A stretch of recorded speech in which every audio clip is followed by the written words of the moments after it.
Vice ganda ng gigil sa isang contestant nang na mayroong 12 na anak mula sa iba't ibang babae. Ano na i-inlove ako? Mali yung 12 yung anak mo, ang hirap-hirap ng buhay. Hindi na itago ng phenomenal box office star ang kanyang panggigigil sa isang contestant ng It's Showtime na umamin na mayroon siyang 12 anak mula sa iba't ibang babae. Habang ini-interview ng komedyante at ng kanyang co-host na si MC Mua ang nasabing contestant na pag-usapan nila ang pagkakaroon ng maraming anak. Inamin ng contestant na mayroon siyang 12 anak mula sa iba't ibang babae. Ang kanyang revelasyon ay ikinagulat ng TV host. Parang isang basketball team.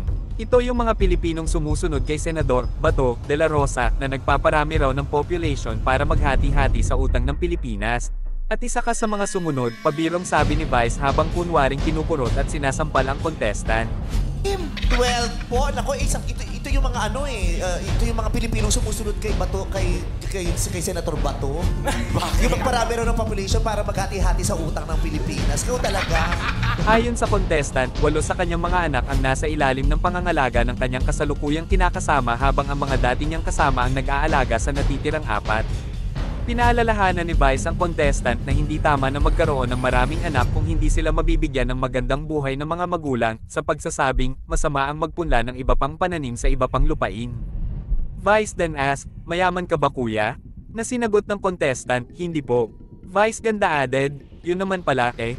Kapag mahirap wag na masyadong maraming anak, kawawa yung mga bata kung hindi mo mabibigyan ng magandang buhay."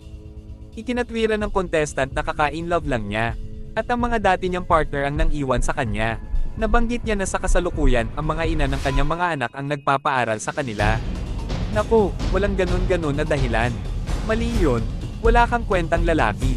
Pumula ka ng 12 anak tapos yung mga asawa ang pinag-aaralan mo. I don't like you. Ano na i-inlove ako? Mali yung 12 yung anak mo, ang hirap-hirap ng buhay. Iniwan naman po nila. Basta sinusuot na. Paano yun? Nagpag-aaral ba lahat? Nag-aaral po sila ng mga nanay O nila. yun, di ba? Proud ka pa. Wala kang kwentang lalaki. Mula ka ng 12 anak tapos yung mga asawang pinag-aaral mo. I don't like you.